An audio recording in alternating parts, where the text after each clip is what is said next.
Matthew 21 trang. Giê-xu ẻn năng tai, chia liếu tinh công hôi, bìa úa nôm lây bái, nhê tạ yết hồi, lung lâm tế giang, mắt đa la mung úa, tao mã ly ya, ẻn thảo căn tao, Malia Minh Mằng Châu Liêm Chê Đao Tống Xế Nhê Mai Tao Chiếu Nhê Phiên Miên Dìa Tai Thúy Gôi Bẹ Châu Kèng Úa Khoai Lạp Yê Chiều chuối chiến úa khoai lạp yê cu ngoài buat nín nhê phẳng chê tháng bà lìn no giang lui hậu bốc bẹ nhê tháng song no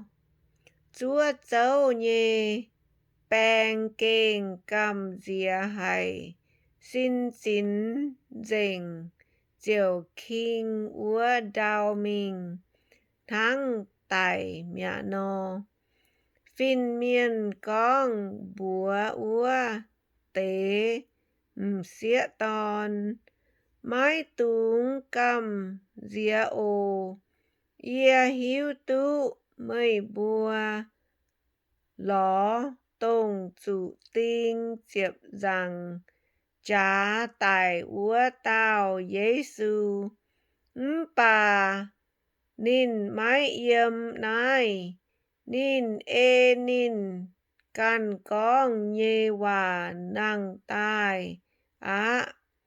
tai màng miên an nín úa nôm tòng mà màng liếu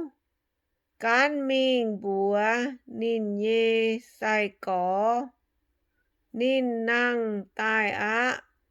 nín mình Galilee đàng mây bùa mình thảo úa mây bùa chiều tú buat nín chàng chân ia bùa liu mây bùa nái tế hòa ô úa tế xía ton yếm úa châu chiều hoàng hoàng chang chang nhê thiu mình búa sai có nín búa hãy cầm dìa nhê dầu hãy dân dầu hãy thiu chân mình cao Giê-xu liêm chê tai buang nín búa ya con bèn on nhê xa úa tế xía ton chiều mình nắn chân Giê-xu nhê cháu ya bái nín Giê-xu bùa nín bùa mây bùa mái túng cầm dìa mình bùa ia nhê có yếu mình ga Lily sáng ổ yếm úa nín bùa chiều tú buat ia bèn con dấu nhê chào lầu úa tế xía ton can chân cháu mình úa chằn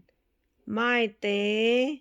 chúa châu nhê bèn eng duẩn úa trình búa sai miền bế nín búa buat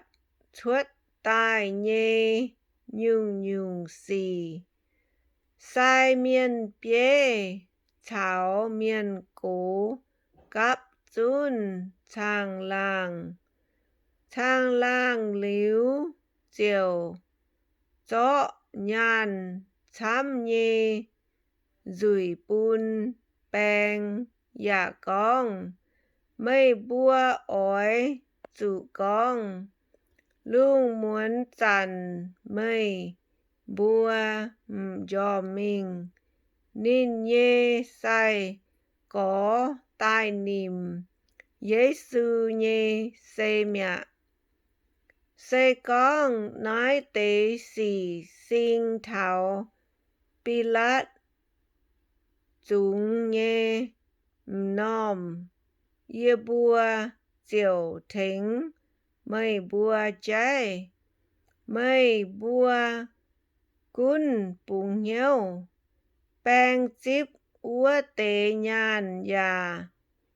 ê chân sai miền bế thảo miền cố, nhê hòa dấu, nói tế chào lầu, thảo y chăn, yêu thái miền thọ con, chân yếm nhê. Giê-xu phái công bùn sai có, úa tế diệp yết tao sai có mình, Ga-li-li sáng, thảo Giê-xu hiểu nín bùa, mình úa nòm bông, yết bọt Giê-xu nín bùa, chiều quầy dìa bài nín, bà, mai tế thỏ nhiêu mai tình, Giê-xu tài phát tế bùa nín bùa,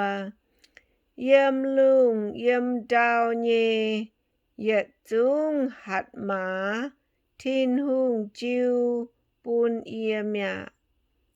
Quầy nái mây bùa ói chủ mình, giáo màn phình miền, dầu yê nhê sai có, ói chủ tén tía tòn thảo sinh, linh nhê bùa, thênh nín bùa, chìa uôm nhê lễ, ya giáo nín bùa ê dình, yê bùa mây, bùa dầu nhê nhung nhung, chẳng chân ồ, yê yết liu thảo mây bùa yếm, thảo bàm kên nhê xét muối.